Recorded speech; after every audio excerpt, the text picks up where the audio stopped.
Hey guys, thanks for joining me today. This past Sunday, we talked about the sovereignty of God.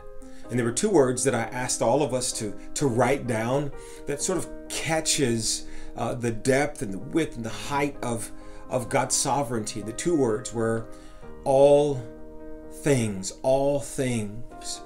God has absolute ownership of all things. As the creator of the heavens and earth, God not only is the possessor of all things, but he has ownership right of all things. God has absolute authority over all things. There's not been a kingdom in the past, present, or in the future that is not underneath God's ultimate authority. He has authority over all things. I'm reminded of the great king of Babylon, Nebuchadnezzar. He had to learn this lesson the hard way. And after a proper humbling by God, he actually wrote this in Daniel 4:34. His dominion is an everlasting dominion, and his kingdom endures for generations to generations. That all of the inhabitants of the earth are accounted for as nothing. And he does according to his own will among the host of heaven and among the inhabitants of the earth. And none can stay his hand or say to him, "What have you done?" God has absolute authority over all things. He also has absolute control over all things, over nature, over human history, even over the things that we would call unpleasant experiences. God is sovereign over all things.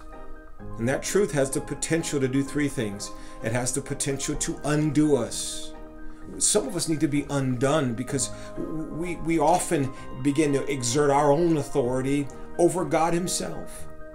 That we have limitations of our understanding of God, and then we take our limited understanding and we try to make God fit into our agenda. So let me ask you, have you in any way limited the ways God chooses to move? Have you ever thought to yourself, my denomination and the way that we do it is the right way?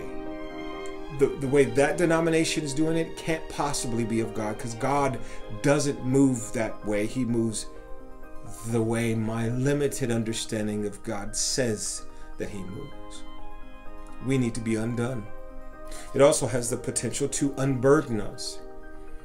Many of us, I dare say most of us, come with our fair share of grief and burdens of what ifs. A lot of us are carrying around quite a bit of regrets. And why did so many of these bad things happen to us?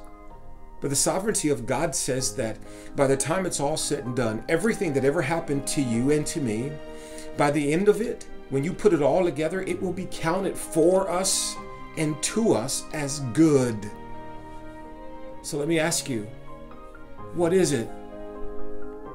We all have these experiences, and that experience that causes us the most what ifs. So what is it for you? And here's the other question. What would it look like if you took that thing, that experience, and surrendered it to a sovereign God? It also has the potential to unleash us. Hey man, listen, when we truly understand that God's sovereign, and when we realize that God is in control of all things, it has the potential to embolden us and empower us. It will give us a sense of confidence to love unconditionally, to give generously, and to act courageously. And so let me ask you, what passion would you pursue if you truly understood that God is in total control?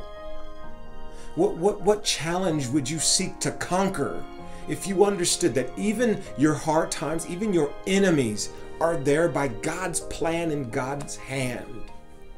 Our God has absolute ownership of all things, absolute authority over all things, and is in absolute control of all things. God is sovereign. Hey, thanks for joining me this week. God bless you. I'll see you next week.